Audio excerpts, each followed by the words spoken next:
시청자 여러분 안녕하십니까? 스페셜 토크의 주정민입니다. 다양한 이념과 갈등이 공존하는 교육 현장에서 여러 문제를 공론화하고 논의와 소통을 통해서 희망찬 미래 교육을 만들어가는 분이 있습니다. 건강한 학교 만들기 앞장서고 있는 광주 전남 미래교육 희망 포럼 김동환 대표 모셨습니다. 어서 오십시오. 반갑습니다. 안녕하세요. 네, 안녕하세요. 먼저 시청자분들께 인사 말씀 부탁드리겠습니다. 예. 안녕하십니까. 광주 전남 시도민 여러분. 저는 김동환이라고 합니다. 전남 시골의 작은 초등학교 교장이고 한평생 교육을 한 사람입니다. 추석이면 가족이 모여 가장 따뜻하고 풍성한 시기여야 하는데 코로나가 길어지면서 올해도 고향을 찾기 어려운 현실이 많이 안타깝습니다. 지금도 쓸쓸하고 힘든 시간을 보내는 많은 분들에게 저도 기운 내시라고 격려드리며 시민의 한 사람으로서 응원하겠습니다. 감사합니다. 네. 앞서 제가 이제 소개를 했습니다만은 현재 광주 전남 미래교육 희망 포럼 대표를 맡고 계시고요. 그리고 또 보성 등량 남초등학교 교장으로 재직 중이시네요. 네. 2학기가 개학했는데 어떻습니까? 이번 학기도 어떻게 등교 수업이 진행되고 있습니까? 예, 이번 학기는 전면 등교 수업이 진행됐고요. 네. 사실 시골의 작은 초등학교 같은 경우는 작년 초부터 계속 전면적으로 등교 수업을 하고 있습니다.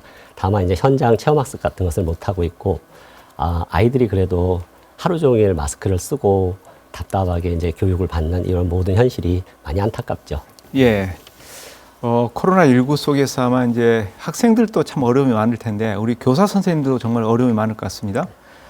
예, 특히 이제 교장 선생님 같은 경우에는 학교를 관리해야 되기 때문에 교육 현장에서 여러 가지 애로사항이 많을 것 같습니다. 어떻습니까? 예, 교장으로서 또 학교는 항상 초긴장 상태입니다. 왜냐하면 학생들이 아무래도 밀집해 있고, 네. 또 의외로 학교는 많은 인력들이 들어옵니다. 한번 확진자가 생기면 지역사회에 미치는 파장도 크고, 그래서 교직원들이 방역을 위해서 날마다 고생하고요. 학생들은 등교 전부터 발열 체크를 해서 하루 4번 이상 발열 체크를 합니다. 매번 소독과 청소를 하는데 문제는 이 시기가 길어지면서 네. 네, 교직원들도 많이 피로감이 쌓이고 있죠. 예. 이제 빨리 좀 코로나19가 정리가 되고 예. 정상적인 생활로 좀 돌아왔으면 좋겠다는 생각이 예. 듭니다. 예, 그럼 먼저 이제 광주 전남 미래교육 희망 포럼 얘기부터 한번 시작해 보도록 하겠습니다. 예. 현재 대표로 활발하게 활동을 하고 계시는데 이 광주 전남 미래교육 희망 포럼이 어떤 단체인지 소개를 좀 부탁드리겠습니다. 예. 교육 공동체, 이제 학교 구성원들이 모두가 건강하고 행복한 학교를 만들기 위해서 노력하는 단체입니다. 네. 교육은 흔히 말하기를 진보와 보수가 없습니다. 가치 중립적이어야 한다고 하고, 그래서 우리가 이제 교육 자치를 이루는 거거든요. 이 가치 중립적이라는 말을 간단하게 설명하면, 예를 들어서 우리 가정이 기독교 신앙을 갖고 있는데 네. 학교에서 불교 교육을 시킨다. 학부모로서는 참 납득하고 이해하기 어려울 것입니다. 왜 그러냐면 우리가 교육의 대상으로 삼고 있는 유초, 중고 학생들이 아직 가치관이 정립되지 않은 시기이기 때문이죠. 그래서 이제 가치 중립적이라는 말을 하고 있는데, 그러나 이제 현실은 그렇지 않습니다. 이제 교육자도 한 사람이라 자신의 이념이 있고 교육 철학이 있는데, 아무래도 어떤 편향적인 이념들이 생기면 교육 현장에서도 많은 분열이 생기고, 그 분열된 속에서 이제 갈등이 일어나게 되겠죠. 저는 이제 이런 갈등 상황을 보면서 많이 안타까워서 좀 철학도 균형 잡힌 철학, 교육 철학, 그리고 조화로운 어떤 교육을 추구하는 사람들과 함께 다양한 단체, 다양한 이념의 선생님들이 모여서 함께 논의하는 소통의 공간을 만들고요. 그래서 희망찬 미래 교육을 위해서는 우리가 좌로나 우로나 치우치지 않은 어떤 교육의 바른 길, 교육의 본질이 무엇인가, 이러한 고민들을 하고 그러한 대안을 제시하는 그런 정책을 만드는 그런 단체가 되겠습니다. 예. 균형 잡힌 교육을 만들기 위해서 또 그런 환경을 만들기 위해서 함께하는 모임이다. 이렇게 이해하면 되겠네요. 예. 예, 직접 이제 설립을 하셨다고 얘기를 들었는데 이 설립을 하게 된 특별한 계기나 동기 좀 듣고 싶습니다. 예. 우리가 한 편의 영화나 드라마를 보면 네. 등장하는 배우가 있지만 그 뒤에는 정말 보이지 않는 많은 스텝이 있습니다. 사실 학교도 우리 학부모님들이 생각하실 때는 학생과 교사만 생각하는데 그 교사보다도 훨씬 많은 그 뒤에는 행정직 또 비정규직 이루 말할 수 없는 직종의 인력들이 함께 있습니다. 네. 예, 근데 그 교육 공동체나 이 구성원 모두가 행복한 학교가 되려면 결국 학생, 학부모, 교사뿐만이 아니라 이런 교직원 또 비정규직, 공무직, 나아가서는 마을 전체가 이 학교로 인해서 행복한 어떤 기분을 느껴야 되지 않겠습니까? 근데 지난해 이제 코로나로 학교가 이제 방역 업무가 가중되면서 발생한 문제점이 있습니다. 가령 우리 보건 선생님들이 이제 학생들의 건강을 책임지고 있습니다. 우리 보건 선생님들이 코로나 방역 업무가 가중됐죠. 근데 그 이전에 맡아오시던 일들이 있었는데요. 그 미세먼지가 심각해지면서 공기청정기가 교실마다 놓였습니다. 네. 또 학생들은 매일 이렇게 물을 마시잖아요. 그러면 이제 그 물을 뭐 관리하는 정수기 이런 것들이 있습니다. 근데 생각해 보면 이런 것들이 학생의 건강과 관리돼 있다면 그 공기청정기나 정수기를 관리하는 문제를 우리 보건 선생님들이 담당하셔야 될 것 같고, 또 한편 이것은 학교 시설이고 교육을 지원하는 활동이다 생각하면 흔히 행정실이라고 하죠. 행정을 지원하시는 분들이 관리해야 될 것 같은데, 이 문제가 그동안 부각되지 않다가 이제 방역 업무가 막 가중되면서 일이 네. 많아지시니까 이런 업무 못하겠다 이러면서 학교가 크게 갈등이 됐습니다. 지금은 이제 모든 민주화 사회에서 선생님들마다 다 단체를 이루시거든요. 보건교사 협의회에서 이 업무를 조정해 달라 이렇게 얘기를 하니까 작년에 이제 전라남도 교육청에서 보건교사 대표 선생님들, 행정실 대표 선생님, 이제 저 같은 경우는 이것을 또 중재하고 또 업무 분장을 조정하는 건 결국 교장의 몫이라 관리자 대표로 참여하면서 계속해서 이런 논의가 있고 협의가 있는데, 제가 그 과정을 보면서 이런 공론화시키는 장은 굉장히 중요하다. 네. 왜냐하면 서로 각자의 주장이 있는데 이러한 주장들에 대해서 이야기를 경청하면서 서로 입장을 좀 이해하고 또 함께 어떤 대안을 마련하고, 그래서 이런 대책들을 세워가는 장면을 보면서 우리 사회가 이렇게 자꾸 나뉘어지고 분열될 것이 아니라 함께 모이는 공론의 장에서 함께 토론하고 이야기하는 이러한 일들이 벌어지면 참 좋겠다는 생각을 해서 이런 논의의 장을 계속해서 해야겠다는 생각에 이 포럼의 아이디어를 갖게 되었습니다. 예. 교육의 문제, 특히 현장에서 발생하는 여러 가지 문제들을 함께 토론하고 논의해서 해결책을 모색해가는 그런 단체를 만들고 싶어서 이제 설립을 했다 이런 말씀하셨는데, 그렇다면 주로 하는 일과 역할에 대해서 조금 더 구체적으로 말씀을 주시면 좋겠습니다. 예, 이제 교육의 이념들이 아까 다르다고 말씀드렸는데 네. 결국은 다른 이념을 가진 여러 단체들이 함께 모여서 공론화시키는 이런 포럼, 이런 장을 먼저 만드는 일을 하고요. 그러면 이제 다양한 이념들이 모여서 어떤 정책적 대안을 마련하게 돼서 우리가 새로운 대안을 제시할 수 있는 거죠. 예를 들어서 최근에 이제 여론에서 알게 된 게 우리 돌봄 교실이라든가 또 급식실 문제로 그 파업 문제로 학교 비정규직 문제가 일반인들에게 많이 알려졌지 않습니까? 그런데 일반인들이 모르셔서 그러는데 이 학교 비정규직만 해도 그 주도하는 학교 비정규직 노조가 있는데 유사한 단체가 똑같은 공무직인데요. 여성 노조가 있고요. 공공운수 노조가 있습니다. 학교 비정규직 노조 외에도. 근데 또 노조에 속하지 않으신 조합원들, 그러니까 일반 이런 분들까지 합치면 정말 그 공무직이라는 같은 직종에서도 여러 단체에 소속이 있는 거죠. 그리고 이분들이 안타깝게도 목소리를 하나로 모으지 못하세요.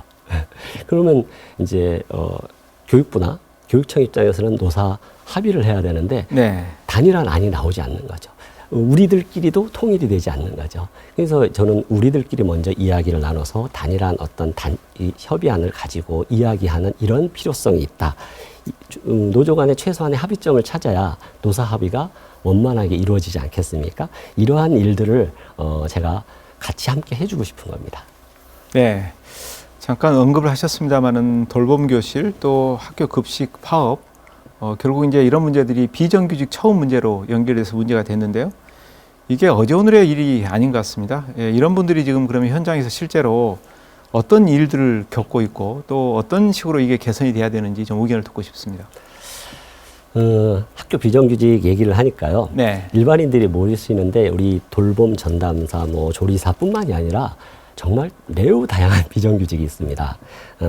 조리 실무사뿐만 아니라 특수교육 실무사, 행정사무원, 교무행정사, 스포츠 강사 등등. 왜 우리 교수님이 어렸을 때 우리가 숙제 안 해오면 그 화장실 청소해라, 복도 네. 청소해라 이런 말 하죠. 요즘은 청소 안 합니다. 학교마다 환경미화원이 또 계십니다. 예. 이분들도 다 비정규직이시고요. 근데 문제는 처음부터 이런 비정규직을 채용하는 문제가 있었던 것 같아요. 이제 비정규직으로 들어오시다 보니까 아무래도 고용 안정, 생활 안정 이런 것들이 함께 이제 문제가 되는 거죠. 예를 들어서 우리 돌봄 선생님들 같은 경우는 보통 하루에 오후에 4시간, 5시간 채용되어서 근무를 하십니다. 그도 그럴 것이 오전에는 이제 아이들이 정규 수업을 받으니까 굳이 돌봄의 어떤 수요가 필요하지 않은 거죠. 그런데 이 파트타임이라는 것이 애매해서 우리 돌봄 선생님들이 파트타임을 하시면 또 다른 직장을 갖기가 어려우신 거예요. 근데 4시간, 5시간 근무로는 받으시는 급여가 생활의 안정을 이루기 위해는 또 부족한 문제가 있겠죠. 또 급식실에 우리 조리사님들 이제 급식실 파업을 많이 하는데 이분들이 상당히 노동 강도가 세십니다. 뭐냐면 기숙학교 같은 경우는 아침, 점심, 저녁 세 끼를 이렇게 식사를 네. 준비하셔야 되고 저희 학교처럼 이렇게 시골의 작은 학교들은 조리사나 실무사님들이 한 분, 두 분밖에 계시지 않아요.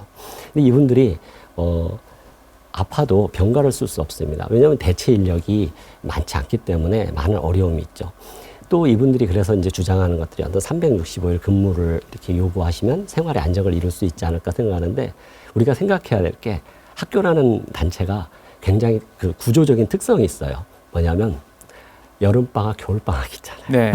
급식실이 여름방학, 겨울방학을 운영을 할 수가 없는 거예요. 그러니까 일이 없는데 또 고용을 해서 급여를 준다는 이 문제가 이제 노동의 어떤 철학이라 이런 것들이 좀 이런 복합적인 문제들이 존재하는 게 사실입니다. 예. 우리가 이제 교육 현장 하면 이제 대부분 교사와 학생 간의 배움이 이루어지는 곳 이렇게 생각하는데 말씀 들어보니까 또 그런 뒤에는 그런 사회적인 문제가 있었네요. 예, 그렇다면 이제 광주 전남 미래교육 희망 포럼에서 이런 문제들에 대해서 앞으로 어떻게 해결해 나가실 계획이십니까? 예. 제가 이렇게 어떤 문제가 발생했을 때 갈등의 해결엔 소통이 가장 큰 정답이었습니다. 네. 예. 제가 말씀드린 것처럼 아까 말한 다양한 노조 대표들을 여러 만나면서 서로 소통하는 자리를 마련할 텐데요. 코로나가 이제 온라인 세상에 어떤 기회를 줬다고 생각하거든요. 저희가 이제 전남같이 넓게 퍼져 있는데도 각각의 단체 대표들이 한 자리에 모이는 것이 아니라 온라인 상에서 이제 포럼을 나눌 수도 있고요. 또 한 분 한 분 이야기한 것들을 저희가 이제 개인 미디어가 있지 않습니까? 나 SNS나 또 이렇게 개인으로 전달해서 우리가 조용히 경청할 수 있는 기회들이 있습니다. 이렇게 온라인에서 상에서 그런 대표들이 자기 이야기들을 하고 또 함께 이야기를 나누는 가운데 서로 소통하면 어떤 그 대화의 장을 마련하는 거예요. 제가 이제 그런 역할을 하려고 하고요. 네. 그렇게 많은 선생님들 또 많은 교육 공동체 또 이념을 달리하는 많은 단체들의 선생님들이 함께 모여서 이야기를 나누다 보면 그 안에서 우리가 함께 고민해야 될 대안들이 분명히 나오더라고요. 이러한 소통의 장, 모으는 장 이런 것을 통해서 우리 광주 전남 교육이 바른 교육의 길로 나아갈 수 있도록 노력하려고 생각하고 있습니다. 예. 앞으로 이제 활동이 기대가 되는데요. 예, 한 가지 궁금한 게 이 단체 이름을 광주 전남 이렇게 같은 그 시도를 통합해서 붙였거든요. 이제 보통 통상 보면은 이제 광역 단체별로 광주는 광주, 전남은 전남 이렇게 분리하는데 이렇게 이 통합해서 단체를 만든 이유가 있을 것 같습니다.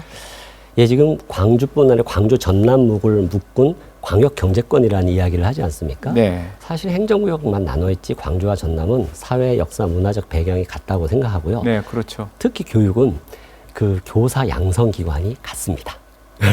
그래서 광주 전남 선생님들이 항상 수시로 이렇게 교류를 하고요. 더군다나 이제 전남 어떤 교육 직원들의 특성이 전남의 교직원이나 공무원들이 광주에 거주하시는 분들이 실제 많으세요. 네. 그래서 자신들의 자녀들이 광주 교육과 뗄래야 뗄 수 없는 이런 입장이고 저희 단체가 포용과 통합을 지향하지 않겠습니까? 될 수 있으면 분열보다는 함께 모여서 이러한 지향점을 찾으려고 이렇게 함께 하고 있습니다. 예. 포용과 통합의 정신을 살리고자 했다 이런 말씀이시네요. 예, 말씀 잘 들었고요. 이제부터는 이제 대표님의 그 교직의 길에 대한 얘기를 한번 나눠보도록 하겠습니다. 예, 작년 9월 1일자로 보성 등량 남초등학교 교장으로 이제 부임해서 현재 재직 중이신데요. 예, 재직 중인 보성 등량 남초등학교가 어떤 학교인지 아마 이제 그 시골에 있는 조그마한 학교 같은데 좀 소개를 부탁드리겠습니다. 그야말로 전남의 전형적인 시골 학교입니다. 네. 등량면이 바다를 끼고 있어서 산, 들 이런 풍경이 굉장히 아름답고요. 전남 시골 학교의 대부분이 이제 역사가 깊습니다. 저희 학교도 역사가 깊어서 지금 시설이나 환경은 대단히 좋은데 이제 고학년들이 졸업하면서 새로 들어오는 저학년들이 없고 또 이 마을에 네. 어린아이들을 찾아보기 힘들어서 학생 수 감소라는 큰 문제를 안고 있는 전남 모든 시골 학교들이 안고 있는 문제를 같이 공통적으로 안고 있는 그런 학교입니다. 예. 그런데 대표님의 이력을 보면은 평범하지는 않은 것 같습니다. 서울 교대를 졸업하셨고요. 그리고 이제 서울에서 교사로 근무를 하다가 돌연 전남으로 내려오셨습니다. 그래서 이제 거기에서 또 흑산 초흥도 분교 선마을 선생님으로 또 재직을 하셨던데 아마 자체에서 그런 교사직을 원했다는 얘기를 들었습니다. 그 이유가 좀 궁금해집니다. 아, 예. 제가 이제 전남에 내려와서 네. 아마 그 당시 인사담당 장학사님한테 제가 선마을을 가겠다고 하니까 그분이 아마 돌아다니시면서 제 얘기를 많이 하셨던가 봐요. 당시에 화제가 됐었다고 하더라고요. 네. 많은 전남의 선생님들이 서울 경기도로 올라가시길 원하고 실제 또 많이 가셨는데 이렇게 서울에서 내려왔다는 자체가 화제가 됐었다는 얘기를 들었는데요. 사실은 서울에서 제가 근무할 때 그때 90년대 말이었는데요. 제가 한 5년 정도 이제 신규 교사로서 뭘 모르는 시기를 지나고 나니까 교육에 대한 열정이 막 불이 붙더라고요. 그런데 마침 사회적으로 90년대 말 사교육이 이렇게 열풍이 불었는데 그때 이제 선행학습이 그 전에 이제 학원들은 이제 보충학습 위주였는데 선행학습이 90년대 말에 굉장히 네. 유행을 했습니다. 그 한 예를 들자면 수학이라는 교과가 이제 수업 시간에 수학 교과서를 가르치면요. 그 집에 가서는 수학 익힘책을 이제 연습을 해서 풀게 돼 있어요. 그런데 우리 아이들이 학원에서 수학 교과서, 수학 익힘책, 거기다 개별적인 문제집까지 더해서 다 풀어갖고 와서는 수학 시간에 선생님한테 공부하기 싫다고 떼를 씁니다.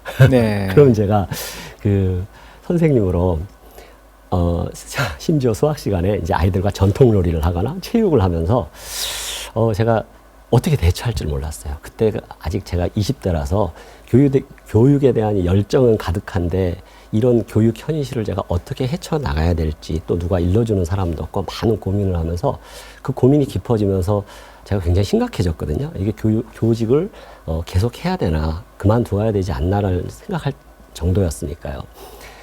그런데 이제 우연히 그 스승의 날 즈음에서 그때 이제 선마을 선생님이란 3부작 프로그램이 있었습니다. 네. 이렇게 TV처럼. 근데 이게 이제 전남은 아니었고 전북 선생님이었는데 그 선생님이 이제 아이들과 이렇게 그 지내는 모습, 교사로서 굉장히 보람을 느끼고 아이들과 이제 어울려서 행복해하고 또 아이들이 긍정적 변화를 하는 그야말로 교육의 어떤 이상적인 모습을 보이는 거예요.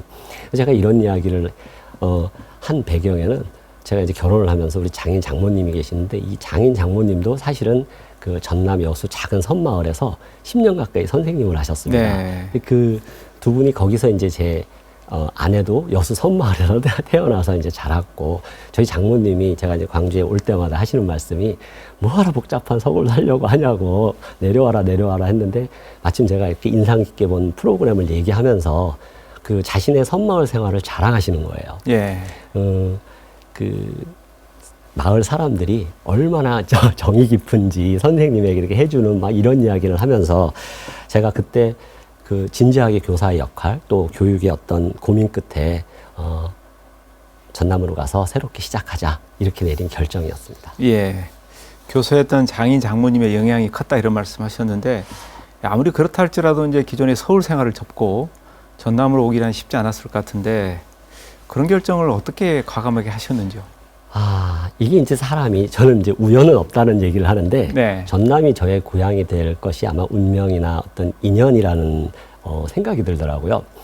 왜 저희가 그 고등학교 때는 입시에 그 찌들려서 사회생활에 잘 관심이 없고 이렇게 살지 않습니까? 근데 제가 대학을 막 들어갔을 때 대학교 1학년 새내기 때였는데요. 그 봄에 저희 학생회관 앞에서 5.18 사진전을 기념전을 이렇게 했어요. 네. 근데 저는 그 사진전을 보면서 사실 믿기 힘들었고요. 정말 어린 나이에 굉장히 큰 충격을 받았습니다. 그러면서 무슨 생각이 들었냐면 내가 전혀 모르는 세상 우리나라인데 한가운데서는 저런 일이 벌어지고 있었고 나는 저걸 정말 너무나 몰랐고 근데 이게 묘하게 그 빚진 자의 심정이랄까요? 이런 게 생기더라고요.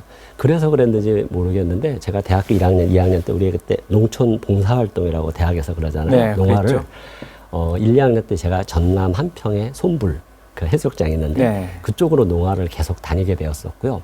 3학년 때는 제가 이제 대학에서 문학회 활동을 했는데 남도 기행을 이렇게 떠났습니다. 그래서 구례 지리산 건너서 순천 소록도 이렇게 고흥 소록도까지 가는 여정이었는데 그때 제가 그 구례에서 밤새 기차를 타고 새벽에 이제 순천역에 도착을 했어요. 그때는 이제 그게 동천인지를 몰랐는데 그 순천역에서 내려서 그 다리를 건너는데 온 순천의 그 안개가 동천 위로 안개가 좌욱하고 그 봉화산 뒤로 있는 모습이 정말 너무 아름다운데 그때 왜 우리가 유행했던 그 소설 중에 김승옥 씨의 무진기행이라는 소설이 있거든요. 네. 거기 보면 이제 무진이라는 것이 그렇게 몽환적이고 환상적인데 저 정말 너무 아름다웠고 저는 이상하게 말하면 되더라고요. 그때 제가 무슨 말을 했냐면 나 순천에서 살고 싶다. 네. 그런 이야기들을 했었는데 그래서 순천에 살게 된지도 모르겠습니다. 예. 근데 이제 결정적으로 교대를 졸업하고 교사가 돼서 아내를 만났죠. 지금의 아내를. 근데 그 아내가 아까 말씀드린 여수 출신이었고 고향이 이 지역이라서 이것은 운명이다. 그래서 제가 전남은 내가 고향이 될 운명이다 이렇게 생각하게 된 것 같습니다. 예. 아내분 고향이 전남이어서 이제 나의 새로운 고향이 여수다, 또 전남이다 이렇게 생각을 하신 것 같습니다. 예, 그렇다 할지라도 이제 전남으로 내려온 게 정말 쉽지는 않았을 것 같은데 그때 이제 내려간다고 했을 때 가족들의 반응이 어땠습니까? 다 만족했습니다. 네. 일단 아내는 고향이었고 가족들이 있었고요. 마침 그 시대가 90년대 말에 그 IMF 때문에 경제적으로 막 힘들 때였는데 그 서울의 비싼 집값 막 지금도 걱정이지만 상대적으로 집값도 쌌고요. 전남에 이렇게 올 때마다 이제 제가 서울에 복잡한 데서 살아서 그런지 몰라도 전남의 아름다운 풍광 또 음식 또 사람들이 정말 친절했거든요. 그래서 저는 저만 내려온 게 아니라 서울에 당시 사시던 부모님, 제가 여동생 하나 있습니다. 이제 다 같이 내려와서 가족이 함께 내려와 살고 있고요. 또 이제 벌써 장성한 자녀들이 순천에서 중학교 교사로 또 초등학교 교사로 근무하면서 일단 가족이 모여 있으니까 행복하잖아요. 네. 저는 고향이라는 것이 물론 태어난 것도 중요하지만 고향을 지키고 또 고향을 사랑하고 이곳을 위해서 일하는 이것이 정말 진정한 고향이 아닌가 생각하게 돼서 지금은 다 만족하고 제 인생에서 아마 가장 잘한 결정이 아니었는가 이렇게 생각하고 있습니다. 예. 그러면 이제 지금은 고향이 전남으로 완전히 바뀌었네요. 예, 그렇죠. 예. 예, 서울에서 교사를 지내시다가 흑산도의 초홍도 분교 선마을 선생님으로 오셨습니다. 예, 정말 극과 극의 학교 현장을 경험했으라고 생각이 되는데 실제로 이제 서울하고 또 흑산도하고 이렇게 비교를 해봤을 때 수업 분위기 여건은 어땠습니까? 제가 이제 홍도에서 첫날 수업을 마치고 이렇게 운동장을 보는데 집에 갔던 아이들이 다시 운동장에 다 모여서 놀고 있더라고요. 제가 보면서 우리 어렸을 때랑 똑같은 거예요. 네. 해질녘까지 놀면서 부모님들이 와서 저녁 먹어라 할 때까지 아이들이 놀고 있는 거예요. 서울 같은 경우는 이제 수업이 끝나면 아이들이 방과 후에 전부 학원 순례를 하느라고 학교는 네, 그렇죠. 조용하거든요. 그래서 매일 저녁 이제 노는 아이들을 그렇게 놀게 해서는 안 되겠다. 그래서 아이들과 함께 이제 그 운동장 한쪽에 텃밭도 마련하고 상추도 가꾸고 섬은 삼겹살이 귀합니다. 가꾼 상추로 삼겹살도 구워 먹고 밤이면 과학 수업 한다고 운동장에 다 누워서 같이 별 관찰하고 여름이면 그 아이들과 해수욕장을 가면서 이 아이들과 이제 교사와 학생 이상의 어떤 교류 이런 정이 생기고 그 아이들이 오로지 교사에게 의존하죠. 뭐 지금과 같은 유튜브나 이런 미디어가 없던 시절이라 배움의 길은 오로지 교사에게 있으니까 없던 교사의 어떤 열정이나 헌신도 더 생기고 또 아이들에게 더 가르쳐 주게 되고 아까 말했지만 서울에서는 아이들이 이제 선행학습이나 학원을 다니면서 이 학습 노동에 지쳐 있는 아이들이 이렇게 학교에 와서 깊은 교류를 못했다면 전혀 다른 환경이고 그래서 그때가 제 인생에서 교사로서 자긍심, 보람, 어떤 교육의 역할을 담당하고 있다는 그런 생각에 매우 행복했던 그런 시간들이었습니다. 예. 예, 말씀 듣고 보니까 이제 전남에서의 교사 생활이 정말 만족도가 높았다 이렇게 생각이 되는데 29년간 교직에 계셨네요. 근데 이제 많은 제자들도 있을 거고요. 또 여러 가지 일도 경험을 하셨을 텐데 가장 기억에 남는 일 혹은 제자들이 있다면 좀 이 시간에 듣고 싶습니다. 제가 1998년에 네. 서울 삼정초등학교 6학년 담임 선생님이었거든요. 근데 우리가 흔히 국어 시간에 이제 아이들과 꿈 이야기를 합니다. 그러니까 장래 희망이 뭐냐 이런 얘기를 하는데요. 그 당시에 그 2000년대 그 밀레니엄을 앞두고 타임캡슐이 한때 유행했었습니다. 네. 저도 아이들한테 얘들아 우리 이 꿈을 적는데 그치지 말고 타임캡슐을 만들어서 다음에 와서 보자. 적당한 시간이 그때가 이제 제가 28, 9이었는데 15년 뒤에 만나자. 이런 약속을 하고 아이들과 타임캡슐을 해서 운동장에 묻었어요. 그러면서 15년 뒤가 보니까 2013년 3월 3일 오후 3시 저희가 삼정초등학교였거든요. 네. 외우기 좋게 333 이러자 이러고 이제 아이들과 그렇게 이제 헤어졌거든요. 저도 이 일을 사실 까맣게 잊고 있었어요. 근데 2010년 지나고 12년쯤에 뭔가 내가 13년에 이 333이 정말 명확히 기억이 났어요.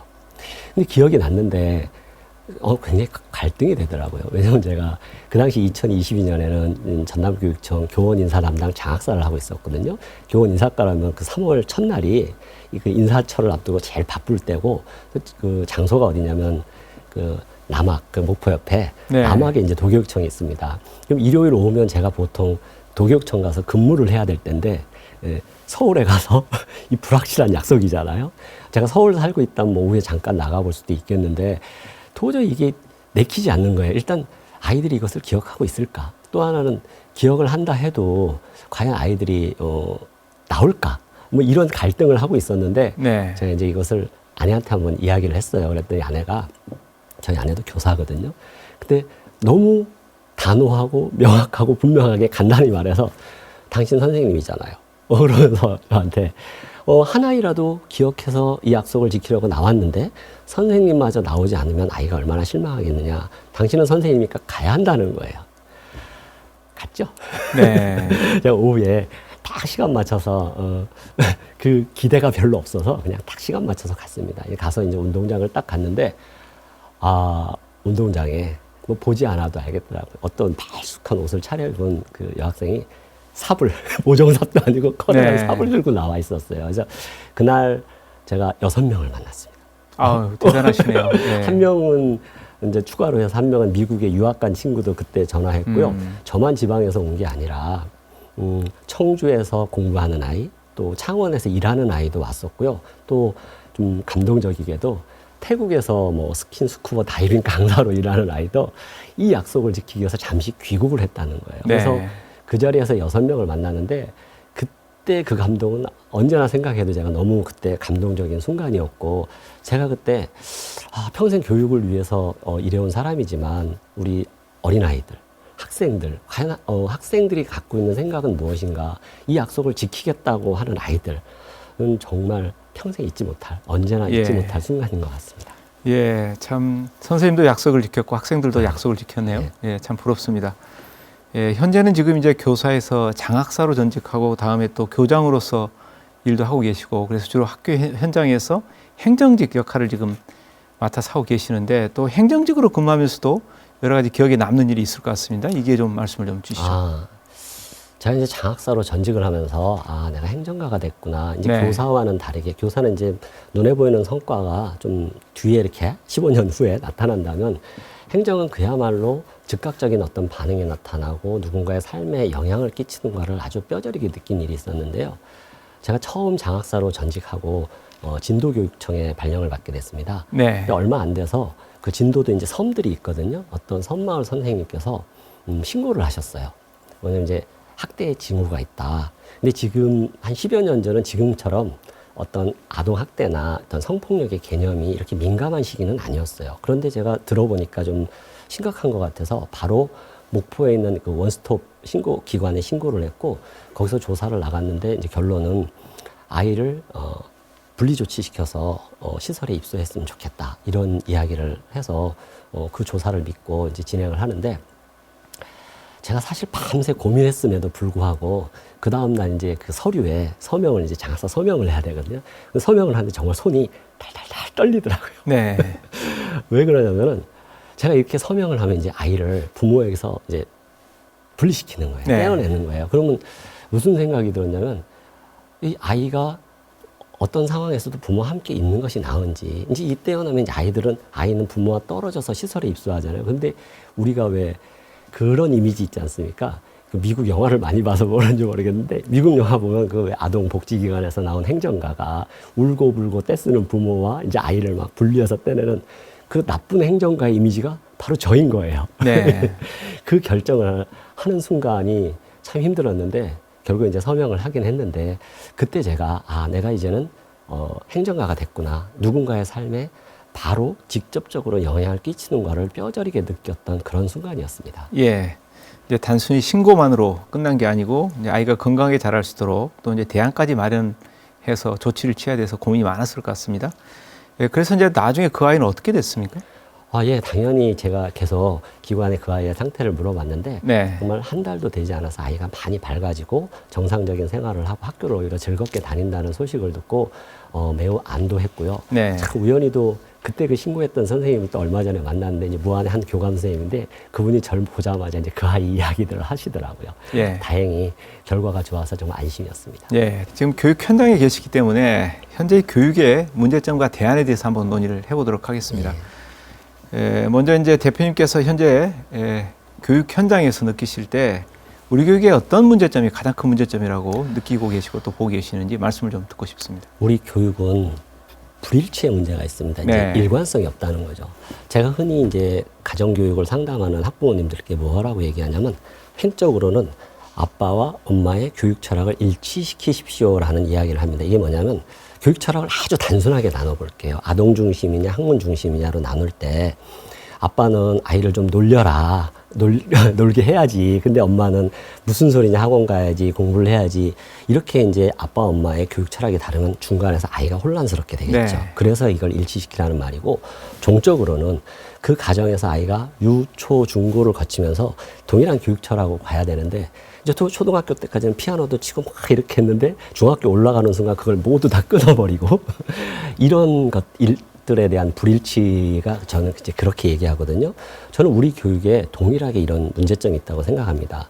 행적으로는 공교육과 사교육이 불일치한 문제가 있습니다. 지금 공교육은 교육 혁신이라 그래서 교육의 방법을 과정 중심의 교육으로 배움 중심으로 이렇게 가져가고 있거든요.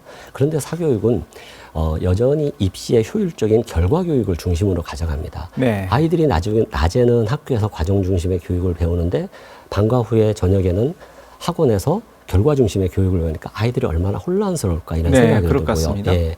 또 종적으로는 어떤 불일치가 있냐면 학생들이 유초중고를 거치면서 과정 중심의 교육을 배워왔는데 우리가 이제 어떤 결과적인 대학 입시에서 원래 대학 입시가 이제 입학 사정관이나 수시가 이런 과정 중심의 평가를 하자는 건데 이제 안타깝게도 불공정의 어떤 문제들이 대두되면서 다시 이제 정시가 확대되는데 간단히 말해서 대학 입학 수학 능력 시험이라든가 또 대학 입시뿐만이 아니라 우리 사회가 이제 그 입시를 넘어서 졸업해서 취직을 할 때 예를 들어서 공무원 시험이라든가 뭐 교사 임용고시 또 많은 대기업의 취직 시험들이 여전히 결과 중심의 평가를 갖는 거죠. 그러니까 이제 종적으로는 그 유초중고 동안 과정 중심의 교육을 받아왔는데 평가는 결과 중심이든 이것이 이제 저는 불일치의 문제라고 생각합니다. 네. 따라서 공교육에 대해서 그러니까 그 공교육을 그대로 신뢰할 수 없는 문제가 생기고요. 그러니까 효율적인 사교육에 계속 매달리게 되면 이제 가정도 이중적인 지출 또 국가 경제로도 이중적인 경제 지출이 되면서 결론적으로는 우리가 미래 중심적인 역량 중심 교육이 나아가야 되는 게 맞는데 어떤 사회 제도나 이런 불일치 문제들이 있어서 교육은 정말 사회적으로 매우 복잡한 상황이라고 말씀드릴 수 있겠습니다. 예.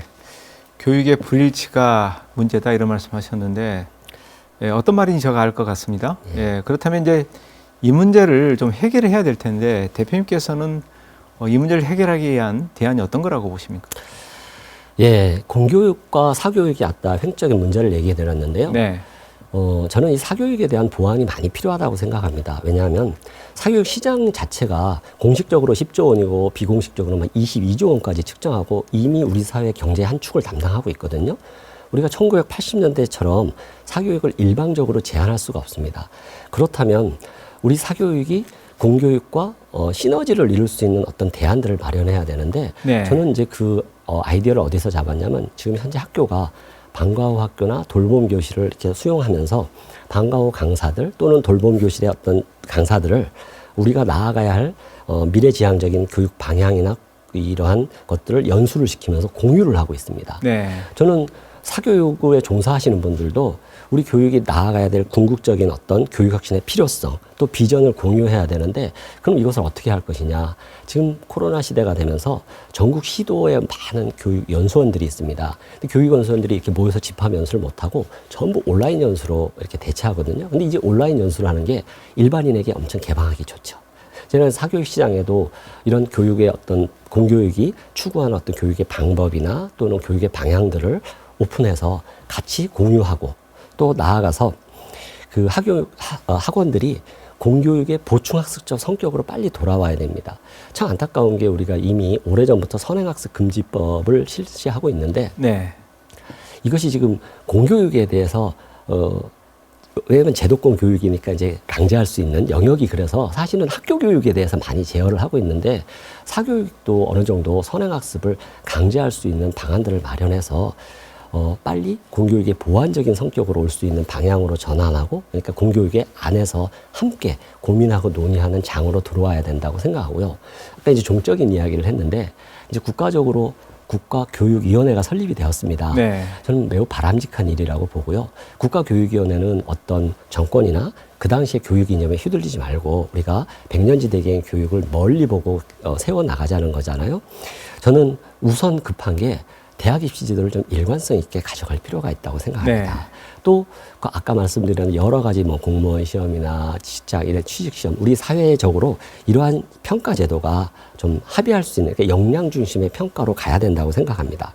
그래야 지금 학교에서 우리가 역량 중심의 교육이 이루어지는데 사회적으로는 학벌이나 학력 위주보다는 능력이나 역량 중심의 평가 체제를 전체적으로 국가적으로 전환할 필요가 있다고 보고요. 그래서 저희가 항상 주장하는 게 좌로나 우로나 치우치지 않은 교육의 바른 길이 무엇인가, 변치 않는 교육의 본질, 교육의 기본, 이러한 것들을 추구하는데 온 사회가 함께 지혜를 모아야 된다. 저는 이렇게 생각하고 있습니다. 예. 보완책도 마련해야 되고 또 평가 제도도 바꿔야 되고 다양한 분야의 여러 가지 조치들이 필요하다 이런 말씀이신데 예, 그렇다면 더 궁금해지는 게 22년간 지금 전남에서 교육 현장에서 활동을 해오셨지 않습니까? 그런 측면에서 전남 교육의 현 상황 잘 알고 계실 것 같은데 현재 이 전남 교육에 대해서는 어떻게 생각하고 계십니까? 예, 평소 제가 이제 광주 전남 교육을 바라보면 네. 지난 12년간 광주 전남 교육은 교육 혁신을 열심히 추진해 오면서 교육 현장이 사실 많이 투명해지고 청렴해지고 바람직한 방향으로 가고 있는 건 맞습니다. 네. 그러나 반면 심각한 학력 저하의 문제가 있습니다. 예를 들면 12년 동안 계속 혁신학교 정책을 취하면서 우리 교육과정 평가원은 매년 대입 수학 능력 성적을 대입 수능 성적을 이렇게 분석한 결과들을 내어놓거든요. 근데 광주의 경우에 지난 10여 년 전에는 대도시 가운데 1등이었습니다. 가장 공부를 잘하는 도시였죠. 네. 근데 최근에 대도시 가운데 6등, 지금은 평균 4위 정도를 하고 있고요. 전남은 좀 더 심각합니다. 그나마 중위권을 유지해오고 있었는데 지금은 강원도나 경상도보다도 못한 전국 17개 시도 중에 17등, 말 그대로 꼴찌죠. 네. 물론 학력의 개념을 달리하는 시대에서 국어, 수학의 어떤 성적만 따지면 안 된다고 할 수 있지만 대학 수학 능력 시험은 대학 입시와 직결되고 많은 학부모들이 실제적으로 우리 공교육에 기대하고 가장 큰 관심 영역이고 광주 전남이 학력 저하가 일어나는 게 사실입니다. 제가 이제 전체적인 조사를 해봤더니 이렇게 부르기 민망하지만 지금 진보 교육감으로 불리는 어떤 진영들 네. 이제 강원도나 이제 전북이나 이 학력 저하가 심각한데 전국적인 현상이고요. 그러니까 전국적으로는 학생들의 그 학력이 한 10년 전보다 평균 4, 5점, 평균 4, 5점이면 이제 그 학생 수 대비하면 엄청난 거거든요. 그럼 이제 왜 이런 문제가 생겼는가를 얘기하는데 제가 서두에 말씀드렸듯이 교육이 좌로나 우로나 치우치지 않아야 된다는 것은 어떤 편향적인 이념으로 계속 우리가 일관되어 왔다는 거죠. 지난 12년 동안. 네. 이 편향적인 이념이라는 게 조화를 이루어야 된다는 말이 그건데 교실에서 이렇게 생각하시면 되거든요. 학생의 인권 중요하죠. 그런데 학생의 인권이 과도하게 해석돼서 아동학대가 과도해지면요. 이제 학교에서 엎드려 자는 아이가 발생했는데 선생님이 건드려서 제재하는 것도 인권을 저해한다. 이건 말이 안 되죠. 근데 사실상 이런 문제가 발생되면 교사의 교육권이 같이 강조가 되는 게 조화로운데 선생님들이 이런 상황에서 교육권을 포기하면 교실 수업이 제대로 이루어지지 못하는 현상, 네, 이 교실 그렇죠. 붕괴 현상이죠. 근데 이러한 일들이 학교 내에서 또 교실 안에서 은연중에 이러한 철학들이 반영이 되면서 일어나는 것이 좀 문제가 아닌가, 지금 저는 이렇게 진단하고 있습니다. 예. 학력 저하가 가장 큰 문제다 이런 말씀하셨는데 이 학력 저하의 문제의 경우에는 이 지방에 있는 지역일수록 더욱더 이제 큰 문제가 될 것 같습니다. 특히 지방 도시나 지방의 시군구에서는 이런 문제를 피할 수 없을 것 같은데 이것을 해결할 수 있는 그러면 혹시 대안을 갖고 계신지 궁금해집니다. 사실 그렇게 의지할 것, 학교밖에 의지할 곳 없는 지방일수록 저는 네. 더욱더 공교육이 제대로 역할을 해서 학부모 신뢰를 회복해야 된다고 생각하거든요. 근데 지금 우리가 우선 근본적인 철학적인 방향부터 바로잡는 게 필요합니다. 네. 교육 혁신을 두 가지 범주로 있는데요. 교육 혁신을 혁신학교로만 잘못 풀어갔다는 거죠. 예를 들어서 교육 혁신은 이제 제도적인 학교 문화나 민주화 이런 제도적인 문제가 있고 또 교실 수업, 그러니까 실제 선생님과 학생들이 만나는 교실 수업에서의 수업 방법을 혁신하는 문제가 있거든요. 어디에 방점을 두어야 되는가 이런 문제가 있는데 그동안은 너무 제도적인 범주, 그러니까 조직 문화, 예를 들어서 이제 교사의 자율권을 강조하다 보니까 학교 내에서 학교장에 이제 사실 관리 감독 기능이 약화되는 문제들이 있습니다. 이 조화를 이룬다는 것은 교사의 자율권만큼이나 물론 대다수의 선생님들이 헌신적으로 하시지만 교사의 자율권을 준 만큼 책임을 강화하는 이런 것들이 반영이 돼야 되고요. 사실은 저는 방점은 어떤 제도보다는 교실 수업에 더 중점을 뒀어야 된다고 생각합니다. 네. 근데 교실 수업이라는 것은 과거에 우리가 결과 중심의 교육이라는 게 이제 입시를 대비해서 암기 또 주입시 이게 공부를 하되 피곤한 공부였죠. 근데 이 방법을 아동이 흥미를 갖는 소재를 가져오고 또 프로젝트 학습, 토론 학습, 참여 학습 이러면서 아동 배움 중심, 학생 중심 이런 수업을 하자는 건데 이것을 오해하시면 안 되는 게 이런 수업은 공부를 안 하자는 게 아니라 공부를 하되 재미있게 하자는 겁니다. 네. 실제적으로 많은 연구를 보면 이런 수업 방법의 혁신을 이룬 많은 선진국들의 이 논문이나 자료를 보면 학업 성취도가 굉장히 향상되는 결과를 보일 수 있거든요. 그래서 저희가 10여 년 전에 혁신학교를 하겠다고 했을 때 국민들이 또 학부모들이 환영을 했던 것인데 지금 10년이 지난 시점에서 혁신학교는 마치 학력을 저하시키는 학교. 이거는 아까 말씀드린 대로 우리가 교육의 과정과 결과라면 둘 다 중요시해야 되는데 너무 과정 중심을 강조하다 보니까 결과가 사라진 교육이거든요. 네. 미래 사회는 급격하게 변화하고 있고 저희가 이와 같은 어떤 방법을 취하는 게 아니라 교육 혁신의 방법을 취해야 되는 건 분명합니다. 저는 그래서 이 미래 사회를 위해서 교실 수업을 학생 중심, 배움 중심으로 가져가려면 이 교육 철학이 먼저 과정과 결과를 같이 맞물려서 하는 철학을 가져가야지 어떤 편향적인 이념이 나와서는 안 된다고 생각하고 있고요. 네. 교육 정책들부터 방향을 바르게 잡는 일, 아까 말한 균형 잡힌 시각으로 해야 어떤 편향적인 어떤 철학 정책들이 나오지 않고 균형 잡힌 정책들이 나올 수 있는 이런 철학적 공유가 가장 밑바탕이 되어야 한다고 이렇게 생각하고 있습니다. 예. 수업 방식을 바꿔서 교실을 살려야 된다 이런 말씀이시네요. 예, 오늘 교육에 대해서 여러 가지 좋은 말씀 많이 들었는데요. 앞으로의 계획에 대해서 몇 가지 여쭙고 마무리하도록 하겠습니다. 예, 지금 이제 보다 나은 교육 현장을 살리기 위해서 노력 중이신데 올해 계획과 바람이 있다면 이게 좀 듣고 싶습니다. 예, 저는 항상 지향하는 게 교육 공동체, 학교 구성원 모두가 건강하고 행복한 학교를 만들기 위해서 노력하고 있습니다. 행복한 학교라는 것은 학생은 배우면서 즐거워야 하고요. 교사는 가르치면서 보람을 느껴야 되고 그를 통해서 학부모는 학교에 대해서 신뢰하고 행복해야 되고 또 교직원들도 봉사하는 긍지를 느껴야 하거든요.